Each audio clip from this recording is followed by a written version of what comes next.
22 minutes. That is exactly how long you have before the sun goes supernova, everyone you know and love is turned into dust, and you wake up back at your campfire roasting the world's crispiest marshmallows. In most games, falling headfirst into a black hole or trying to tap dance on a cactus would be an obvious mistake. But Outer Wilds encourages you to be curious. This is a game with no loot to find, no EXP to grind, and no gear to upgrade. Your only currency is information, and your only objective is to figure out why the universe is ending before the clock hits zero again. This focus on curiosity over stats creates a very unique form of progression. If you know exactly what to do and where, you could finish the entire game in under 10 minutes. But you don't. So instead, you're forced to step into your rickety wooden spaceship and fly into the unknown, trying one insane idea after another just to see which ones kill you the slowest, all the while piecing together a cosmic puzzle that spans an entire solar system. The best part of this setup is that there is no intended path. Take Giant's Deep for example. It's a planet that I would best describe as concentrated panic.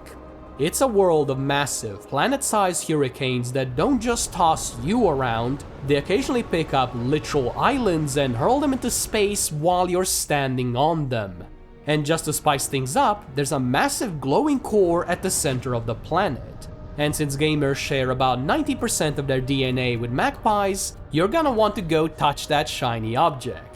But the ocean is churning with currents so powerful they act like an actual brick wall, keeping you firmly on the surface. At this point, you have two choices. You can spend a few loops following breadcrumbs to another planet to find the quote-unquote official solution, or you can just sit back, observe the environment, and use your massive, galaxy brain intellect to solve the problem right then and there. And the best thing is, you're never punished for being too clever or persistent. Outer Wilds is perfectly happy to let you bask in a victory you weren't supposed to have just yet, because it knows you're just gonna get stuck on something else 5 minutes later. And since the world is so fascinating, you're probably going to explore all of it anyway. And all of this works because the world is consistent and the rules never change for the sake of cheap drama. Instead, the further you go, the more of these interconnected systems start to click together, making the journey feel less like a guided tour and more like a genuine expedition into the unknown. But none of this would matter if the mystery itself wasn't compelling. And the genius of Outer Wilds is that it hands you the what almost immediately, but keeps the why just out of reach. It's like waking up at 1 AM to find your cat sprinting across the room at Mach 10. Something exciting is clearly happening, but you'll need to do at least a couple of loops of the house to figure out what exactly broke. And as you uncover the history of the Nomai, the people that lived here many moons ago, the narrative evolves from a simple scavenger hunt into this massive, interconnected web of twists and turns. It is a deceptively simple story that somehow manages to land a honestly existential gut punch by the time the credits roll. I would love to talk about the true ending here, but I won't. That is a once-in-a-lifetime experience you really do deserve to have for yourself. What I can talk about is how the time loop isn't just a gimmick. Everything fits together like clockwork. Both time and location are variables you have to plan for. It's the kind of design that leads to those sudden lightning bolt moments when the pieces finally click together and you go, "Oh, I get it!" at 2 in the morning. When you solve a puzzle like that purely for your own intuition, you get that incredibly specific dopamine hit of acing an exam you never even studied for. It's magical. Where the magic does fade a little is in the movement, at least when you're on foot. When you're in your ship, which I will remind you is essentially a wooden shed bolted onto a jet engine, zooming around feels incredible. Outer Wilds leans heavily into real physics, so your movement is all about momentum. So if you're screaming towards a planet at 500 meters per second, you better start blasting in the opposite direction a lot sooner than you think. unless you're a fan of using rocks as natural brakes like my neighbor does. And that is sadly not a joke. It takes a few loops to master the drifting, but once you're bouncing around at high speed and avoiding death by inches, you truly start to feel like a master pilot. The problem arises when you step out of the cockpit. Once you're in a spacewalk, that momentum-based movement turns precision into a distant, blurry dream. Slipping, sliding, and spinning out of control while trying to enter a simple doorway is hilarious the first few times, but the joke really does start to wear thin once you've glued yourself to the wrong wall for the 10th time in a row. Now, is this a deal breaker? Not at all, but I would happily sacrifice a sliver of realism for a character that can use doors properly. And I'm sure my character would agree if he wasn't horribly concussed after checking the structural integrity of a space station with his forehead.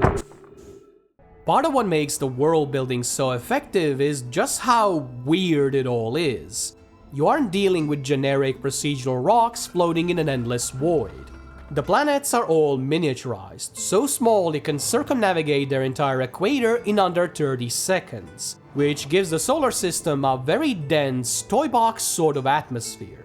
But what these worlds lack in scale, they more than make up for in sheer creativity. Every planet follows its own set of rules. Sometimes the lesson is very simple. Please, for the love of God, do not fall into the black hole. Other times, it's a race against the clock, requiring you to navigate a landscape that is physically falling apart in real time. The most surprising part, however, is the Nomai civilization. Despite being free-eyed aliens who played it fast and loose with the concept of reality, the Nomai feel incredibly human. They aren't monolithic builders of yore, they are just normal people. Their messages aren't about grand prophecies or massive secrets, but just scientists chit-chatting, teasing each other about mistakes and worrying about family. It's honestly a very simple thing, but it turns your journey from a standard archaeological dig into something much more personal. So by the time you piece together their fate, it really doesn't feel like you're just reading a history book. It's so much more than that. That passion is present from the very second you open your 4 eyes. Usually, a tutorial is just the boring part you kinda have to slog through, but the museum on Timber Heart really is different. It is a library of secrets hiding in plain sight, packed with little details you won't be truly appreciating until 20 hours later. The visuals and atmosphere also play a pretty big part in that, managing to be simultaneously foreboding, mysterious, and, strangely enough, incredibly chill. You would expect your fellow explorers to be terrified that they're stranded in the middle of nowhere, but nope. Instead, you find them jamming out on their instruments like there isn't a world-ending explosion on the horizon. I really like this direction because it leans into that Star Trek style of exploration. Discovery purely for the joy of it. And how could they not when everything is wrapped up in a very vivid, colorful art style that breathes life into every location? Even a random jagged asteroid, something that could have been just a boring hunk of rock, is treated with enough care and visual flair to make it feel like the coolest thing in the cosmos. Because it's made out of ice.